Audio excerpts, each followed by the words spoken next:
विदेश मामलों में, और बहुत बारीकी से आपने इजरायल ईरान के युद्ध को कवर खुद भी किया है। आप कई सारे पैकेजेस और स्टोरीज भी खुद सबके सामने, दर्शकों के सामने लेकर आए। अब भी जो संदेश आ रहा है मुर्तजा जी, क्या इसका मायना निकाला जाए? क्योंकि उन्होंने साफ कह दिया हमारी सेना तैयार है, हम तैयार हैं, कुछ भी करना पड़े हम करेंगे। तो खामनेई क्या करने वाले हैं? देखिए, ट्रंप ने जो कहा था कि हम खामनेई को अटैक कर सकते हैं लेकिन अटैक नहीं करेंगे, और हमें मालूम है कि खामनेई इस वक्त कहां है। तो ट्रंप ने एक तरह से ये एक माइंड गेम खेलने की कोशिश की ईरान के साथ, कि वो बताना चाह रहे हैं कि जैसे खामनेई छुपे हुए हैं। लेकिन अब खामनेई की तरफ से बयान आया है और ये साफ साफ बताने की कोशिश है अमेरिका को भी, इजराइल को भी, कि ईरान की लीडरशिप जो है वो कहीं भी, जिसे कह रहे हैं कि छुपी नहीं हुई है, वो सामने आकर इस चीज को फेस कर रही है। और इस बात का सबूत खामनेई ने हम कहें कि 1 अक्टूबर को जो अटैक किया था इजराइल के ऊपर, जब 200 बैलिस्टिक मिसाइल दागी गई थी पिछले साल, उसके बाद जो अगले जुमे की नमाज पढ़ाई थी तेहरान में, और उसमें हजारों लोग शामिल हुए थे, और तब ये लग रहा था कि इजराइल जब अटैक कर सकता है ईरान के ऊपर और किसी भी टारगेट पर, और वो खामनेई तक को निशान नाचता है, तब खामनेई ने तेहरान में उस नमाज का नेतृत्व किया था। और तब ये साबित हो गया था कि ईरान की लीडरशिप जो है, जिस तरह की बातें अमेरिका या इजराइल की तरफ से की जा रही है, वो खारिज कर दी थी तब भी और आज भी। जब खामनेई का यह बयान आया है कि ईरान जो है इस युद्ध को अंजाम तक पहुंचाएगा, तो ये साफ साफ ट्रंप के बयान का एक काट है। बिल्कुल काट है, यानी कि कुछ आज रात ही वो कुछ बहुत बड़ा कर सकता है इजराइल पर। इजराइल क्योंकि हवाई उल्लंघन लगातार वो कर रहा है, वो इस बात को उन्होंने मेंशन भी किया अपने संदेश में कि हवाई उल्लंघन हम बर्दाश्त नहीं करेंगे। तो रात को ही क्या कुछ बड़ा कर सकता है? देखिए, अब ये जो पूरी ये युद्ध है, हमने शुरू में देखा है कि जो हमले हुए हैं ईरान की तरफ से इजराइल के ऊपर, वो रात में हुए हैं। अब रात और दिन में के दौरान हमले में कुछ ज्यादा फर्क नहीं होता है, क्योंकि एक मिसाइल है, कि ये अनमैन्ड एक हथियार है, इससे दिन और रात का फर्क नहीं पड़ता है, इसमें जो जीपीएस जो कोऑर्डिनेट्स एंटर किए जाते हैं वहीं पे जाकर ये हमला करती है। अब दिन और रात का जो हमला, जो फर्क है, जो हम कह रहे हैं कि रात में हमला करेंगे या फिर दिन में हमला करेंगे, अब ये सीधा सीधा इजराइल के हमलों पे डिपेंड करेगा कि ईरान कैसे जवाब देता है। हमने 2 दिन पहले देखा कि जब ईरान के टीवी चैनल पे हमला हुआ और बम गिराए गए और पता चला कि वहां पे कई पत्रकारों की मौत हुई है, उस चैनल के एडिटर्स जो है उनकी जान गई है। लाइव एंकर टीवी शो छोड़ के उस वक्त, हाँ, ये वीडियोस पूरे दुनिया में वायरल हुए। उसके अगले दिन ईरान ने अटैक किया मोसाद के हेडक्वार्टर पर, और इस हेडक्वार्टर पे अटैक करके ईरान ने बताया कि हम जो बहुत ही प्रोपोर्शनल रिस्पांस देना चाहते हैं इजराइल को। तो ईरान जो है वो इजराइल के खिलाफ इसी तरह हमले कर रहा है कि जब उसे लगता है कि देखिए मुर्तजा जी, सबसे बड़ी बात तो इसमें यही है कि अब अमेरिका की एंट्री हो गई, कोई आम बात नहीं रह गई। तुर्की जो कि नेटो देश है, उसने साफ कह दिया कि वो ईरान का समर्थन करेगा, ईरान को पूरा हक है अपने ये लड़ाई लड़ने का।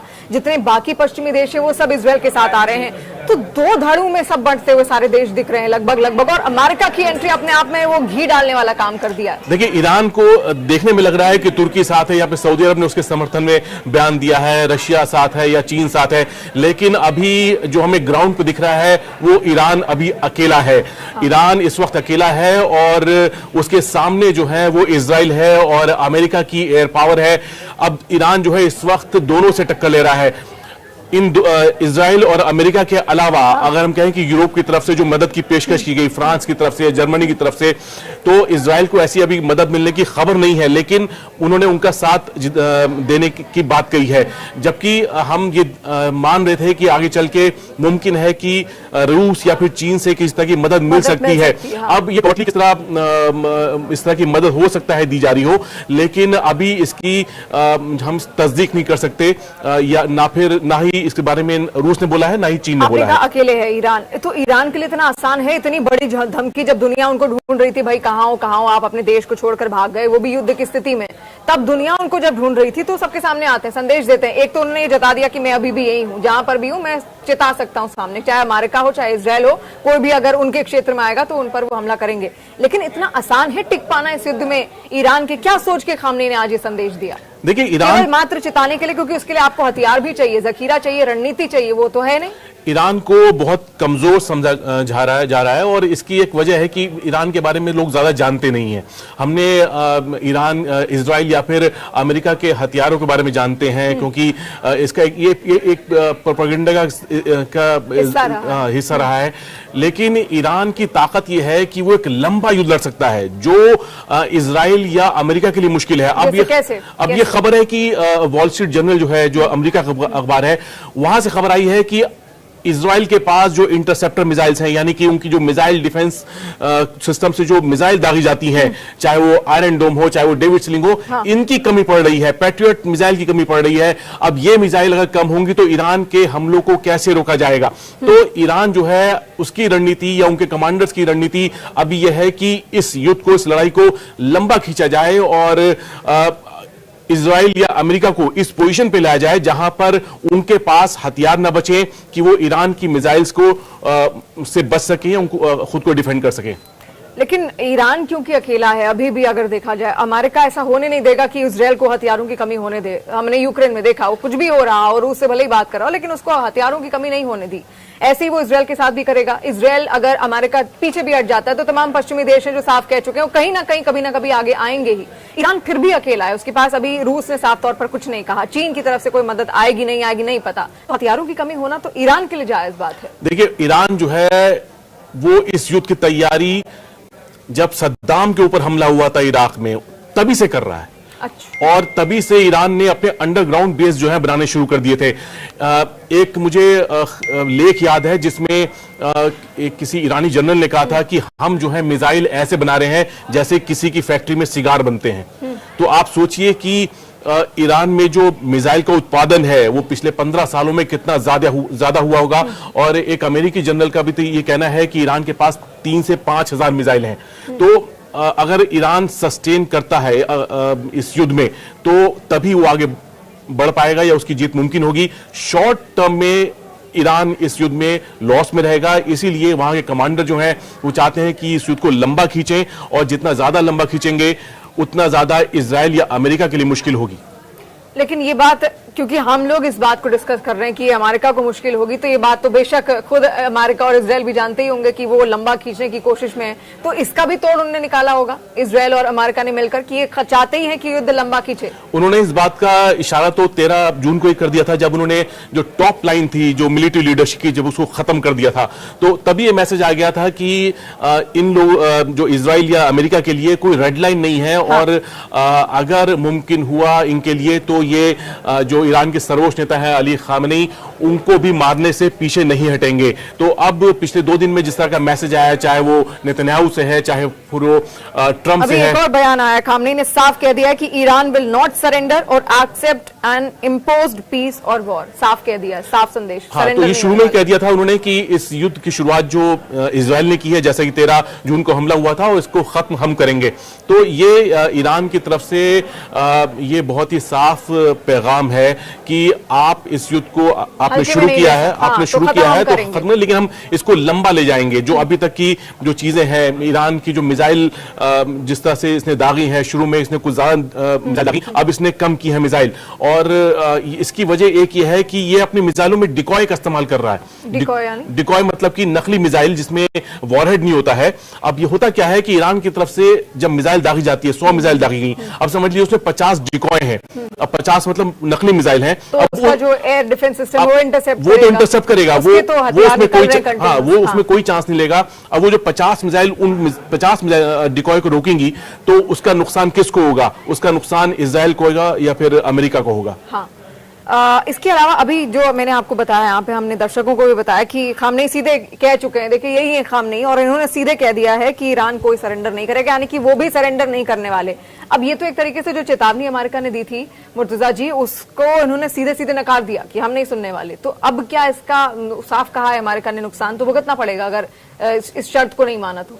देखिए, ये अभी इसमें जो पीछे से काफी कुछ चीजें चल रही होंगी, रूस भी लगा होगा और बाकी देश भी लगे होंगे कि किसी तरह अगर हम जो परमाणु वार्ता है उस पे हम वापस आ जाएं और ईरान को हम किसी तरह भी ज्यादा दबाव डाल के हम कोशिश करें कि वो अमेरिका या इजराइल की शर्तों पे बात कर ले, तो ये मुमकिन है कि ये युद्ध रुक जाए या फिर इसमें किसी तरह का भी अभी सीजफायर की नौबत आए। लेकिन बड़ी बात यह है कि इजराइल ने कह दिया है कि वो चाहते हैं कि खामनेई अगर सत्ता से हटते हैं या उनको मार दिया जाता है तब इस युद्ध को खत्म किया जा सकता है। ये नेतन्याहू ने बोला है अमेरिका की मीडिया को।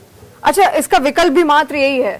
देखिए, लेकिन फिर भी दर्शकों को एक बार बताना यहाँ पे बहुत जरूरी। देखिए, बड़ी खबर है क्योंकि ईरान ने साफ कह दिया है, खामनेई सामने आए और खामनेई का साफ संदेश था, कोई सरेंडर ईरान नहीं करेगा, युद्ध लड़ना पड़ेगा तो कोई भी तरकीब अपनाएगा और युद्ध जरूर लड़ेगा और उस पर किसी भी तरीके की कोई जंग नहीं थोपी जा सकती, नहीं कोई शांति थोपी जा सकती। और जैसा मुर्तजा जी बार बार कह रहे थे कि शुरू अगर इजराइल ने किया है तो खत्म यहाँ पर ईरान ही करेगा, ये साफ संकेत है।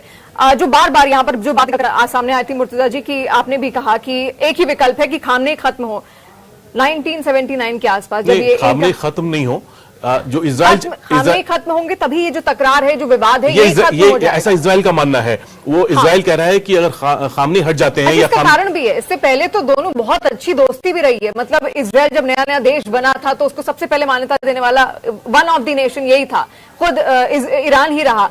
बाद में 79 के आसपास ये तकरार बढ़ने लगी जब इनके दादाजी या इनके खानदान का कोई आया। देखिए, तब हुआ क्या था कि इन लोगों ने कभी पसंद नहीं किया यहूदियों को, खामनेई ने खास तौर पर।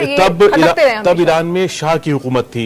शाह एक वहां के बादशाह थे और शाह रजा, अब जो रजा पहलवी उनके बेटे हैं, वो अमेरिका में हैं और अमेरिका चाहता है कि अगर ईरान में सत्ता बदलाव होता है तो वो आगे चल के वो उसका नेतृत्व करें। लेकिन यह है कि इस बात को 50 साल हो चुके हैं और ईरान जो है लगातार 50-55 साल से जो है वो एक तरह से प्रतिबंधों के बीच में है, मतलब सैंक्शंस उस पे लगे हुए हैं, लेकिन ईरान अब भी सरवाइव कर रहा है। तो अभी तक ये ऐसी नौबत नहीं आई कि ईरान की सत्ता पर इतना बड़ा खतरा आया हो।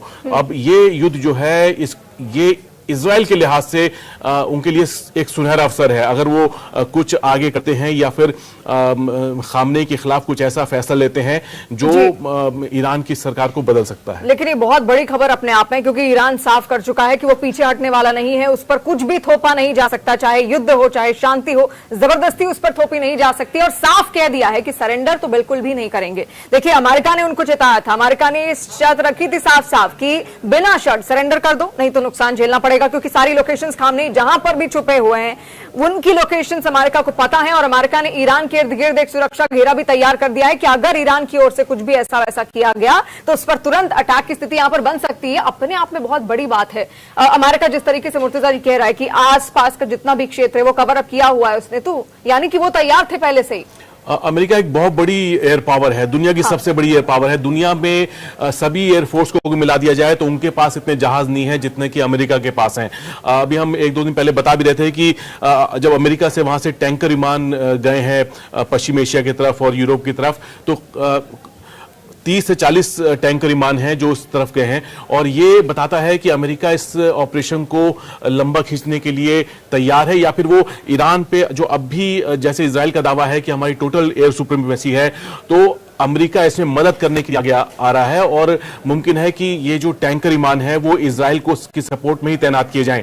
अब अगर अमेरिका इसमें आगे शामिल होता है तो उसकी एयरफोर्स जो है पूरे पश्चिम एशिया में खाड़ी देशों में तैनात है, चाहे वो बहरीन हो, यूएई हो या फिर कतर हो। इन एयरबेस पे उसके सबसे बेहतरीन जहाज तैनात है पहले से ही। लेकिन दूसरा एंगल ये भी है कि ये अड्डे जो हैं वो ईरान की जद में भी है। अब ईरान जो है वो 2000 किलोमीटर की मिसाइल मार रहा है इजराइल के ऊपर। लेकिन आप ये देखिए, अभी तक तो मदद की बात केवल आ रही थी, लेकिन अब ये मदद नहीं है। अब क्योंकि सीधे सीधे खामनेई का ये जो संदेश था कि वो सरेंडर नहीं करेंगे, ईरान सरेंडर नहीं करेगा, कोई चीज उस पर थोपी नहीं जा सकती, ये चेतावनी ही है एक तरीके से अमेरिका